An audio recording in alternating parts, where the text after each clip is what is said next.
Bismillahirrahmanirrahim. Assalamualaikum warahmatullahi wabarakatuh. Bismillahirrahmanirrahim. Alhamdulillahi rabbil alamin.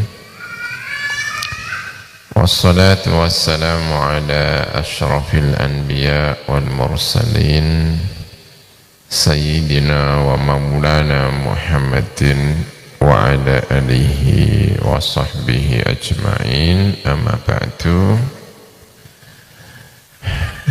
Yang saya hormati ya semuanya yang hadir, alhamdulillah.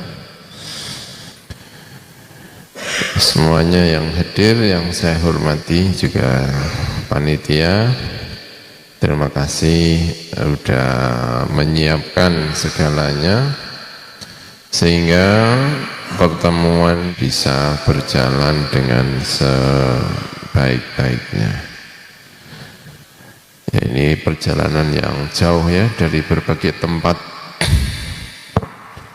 Ada yang dari Cilacap, ada yang dari mana saja ya, yang jauh-jauh. Jakarta ada ya, ada yang dari Medan, jauh-jauh sekali melakukan perjalanan ya. Ini sini Semarang itu paling cepat 4 jam ya, itu sudah paling cepat itu. Kalau lebih cepat dari itu berarti mobilnya itu agak terbang.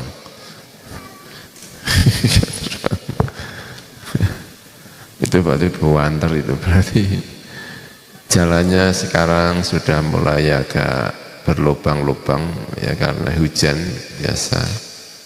Setiap tahun jalan di Pantura ini hampir dipastikan kalau musim hujan itu jadi lubang-lubang ya. Itu truknya banyak dan ininya ya, sehingga memang gampang rusak. Setiap tahun itu jalannya itu rusak. Jadi saya sudah bisa membayangkan betapa perjalanan itu melelahkan. Apalagi dari Cilacap kalau naik darat itu pasti berjam-jam ya. Kalau dari Cilacap, kalau dari Jogja masih agak mending karena masih ada jalan pintas ya, dari selatan ini masih bisa jalan pintas. Tentu perjalanan yang sangat jauh. Semoga datang ke sini membawa apa ya, mendapatkan hal-hal yang bermanfaat untuk dibawa ke rumah ya. Oke. Para bapak-bapak, ibu-ibu yang saya hormati, zikir itu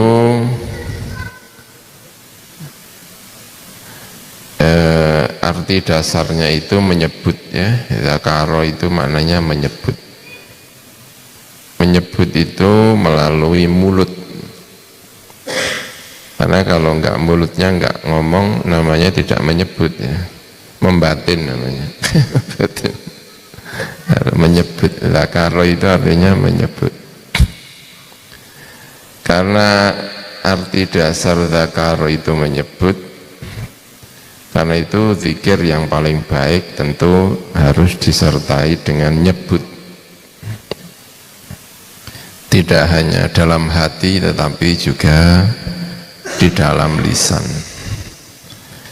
Karena itu zikir-zikir itu menurut banyak ulama, banyak yang disyaratkan harus menyebut.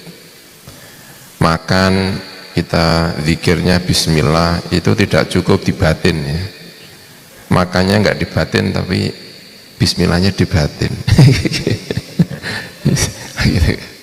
Nah ya harus disebut bismillahirrahmanirrahim gitu. Jadi ada penyebutan. Nah zakaro itu makna dasarnya adalah menyebut. Begitu juga alhamdulillah, itu juga sebisa-bisanya disebut. Kalau tidak disebut itu karena darurat. Karena darurat. Karena darurat itu ya nggak disebut, namanya juga darurat. Karena ada larangan untuk menyebut. Larangan untuk menyebut itu misalnya nyun sewu ya, wudu di kamar mandi yang ada tempat WC-nya. Kamar mandi yang ada apa? WC-nya. Itu menurut banyak ulama itu tidak boleh zikir. Karena itu kalau kita wudu di sana, bismillahnya di batin. Ya, bismillahnya di batin, tidak boleh diucapkan. Karena memang mengucapkan kalimat-kalimat yang suci ini memang tidak diperkenankan di tempat-tempat yang tidak pantas, seperti tempat untuk melakukan buang air kecil atau melakukan buang air besar, yaitu tidak pantas. Karena itu kalau wudhu kita di sana, ya kata imam-imam, ulama-ulama banyak yang mengatakan maka zikirnya di batin. Ya, zikirnya itu di batin.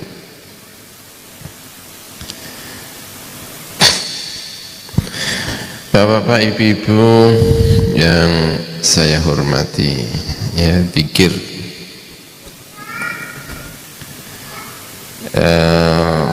menurut penjelasan Sayyidah Aisyah radhiyallahu anha, menurut penjelasan Sayyidah Aisyah radhiyallahu anha, Nabi Muhammad itu selalu zikir, selalu zikir. Yaitu memang beratnya, selalu zikir. Selalu zikir itu maksudnya tidak harus dibaca gitu ya, seperti tadi itu kan dasarnya. Tapi zikir itu ada yang melalui lisan dan ada yang melalui hati. Ada yang dua-duanya, tapi ada yang hanya hati saja. Zikir ya, itu hanya hati saja. Nah, Sayyidah Aisyah itu menjelaskan ya, kalau tidak salah ya, bahwa Kanjeng Nabi itu selalu zikir, selalu zikir. Ya, semoga kita ini bisa sedikit-sedikit ya, tidak banyak-banyak, karena banyak-banyak itu berat, tidak kudrat kita. Sedikit-sedikit bisa menjalankan itu ya, sedikit-sedikit bisa menjalankan itu. Menurut para ulama ada zikir-zikir yang diajarkan oleh Kanjeng Nabi Muhammad sallallahu alaihi wasallam.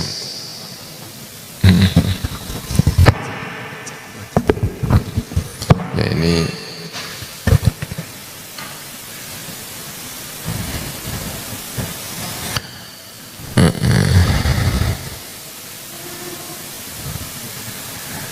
ya, jadi saya ulangi ya. Kanjeng Nabi itu zikir terus gitu. Nah, ada ajaran-ajaran Nabi yang sampai kepada kita tentang zikir-zikir. Misalnya masuk rumah, keluar rumah, pakai baju, mau makan, selesai makan, pagi hari, siang hari, sore hari, pokoknya ajarannya yang sampai ke kita itu banyak sekali gitu. Nah itu menurut para ulama itu sebetulnya tidak sengaja amat ya. Maksudnya tidak sengaja amat itu ya memang Kanjeng Nabi itu sehari-harinya itu ya zikir itu. Jadi tidak bermaksud mengajarkan apa-apa bahwa ini harus zikirnya ini harus zikirnya ini gitu ya. Tidak bermaksud itu menurut sebagian ulama. Tapi memang setiap hari itu beliau itu ingatnya Gusti Allah gitu. Ya gitu. Ya kayak kita, kayak pemuda-pemuda itu loh. Kayak pemuda-pemuda yang lagi jatuh cinta itu kan ingat apa? Ingat kekasihnya terus ya. Mau tidur ingat kekasih, terus ngomong apa gitu ya. Mungkin bangun mau tidur ngomongnya I love you. Bangun tidur ngomongnya saya cinta kamu. Terus apa lagi ya? Pakai baju ini demi kamu. Mungkin gitu ya. Nah, kalau Nabi kita itu pemuda yang jatuh cinta ini mungkin sunnahnya adalah itu ya. Itu. Nah Nabi Muhammad itu setiap hari melakukan zikir-zikir itu. Nah kita ya tidak bisa menjalankan sepenuhnya. Nah zikir-zikir itulah yang menjadi rahasianya para kekasihnya Gusti Allah Subhanahu wa ta'ala.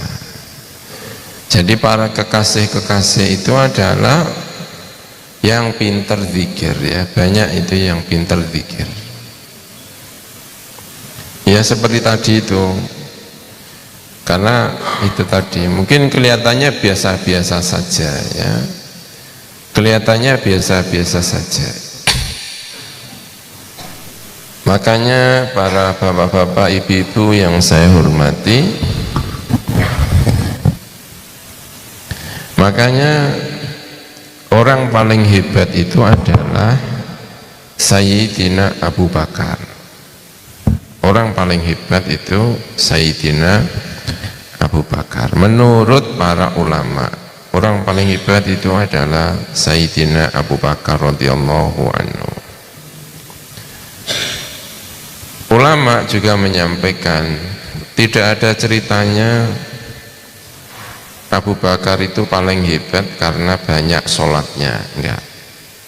Kalau dihitung dari sholatnya, sejumlah sahabat sholatnya masih banyak daripada Abu Bakar. Juga bukan karena puasanya, karena masih banyak yang puasanya itu lebih hebat daripada Sayyidina Abu Bakar ya. Bukan karena misalnya baca Qur'annya. Kenapa? Karena masih banyak sahabat itu yang baca Qur'annya itu lebih banyak gitu. Ya itu lebih banyak, masih banyak. Terus kenapa kok yang paling hebat itu Sayyidina Abu Bakar?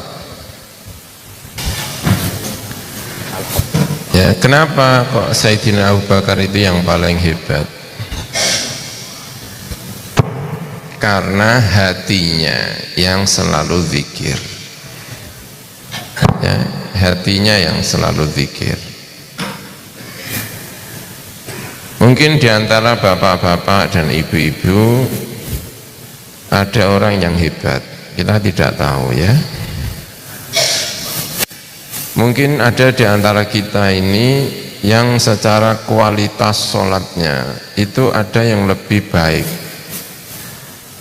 Misalnya ada kiai A gitu ya, saya kiai ya, dianggap kiai. Mungkin misalnya tiba-tiba ada kiai yang sholatnya itu lebih banyak, puasanya juga lebih banyak, baca Qur'annya juga mungkin lebih banyak. Tapi ada di antara kita itu yang kualitas, bukan kualitas tapi kuantitasnya ya, itu tidak sebanyak itu. Nah, tetapi itu bukan berarti jaminan yang banyak sholatnya itu lebih baik. Kenapa? Karena ada di antara orang-orang itu yang mungkin kuantitasnya yang seperti ini tidak kelihatan, tetapi setiap dia duduk yang diingat adalah kebaikan. Setiap dia pergi ke kantor yang diingat adalah kebaikan. Setiap menghadapi laptop yang diingat adalah kebaikan. Nah, orang-orang yang seperti ini itu sebetulnya adalah generasi-generasi daripada Sayyidina Abu Bakar. Makanya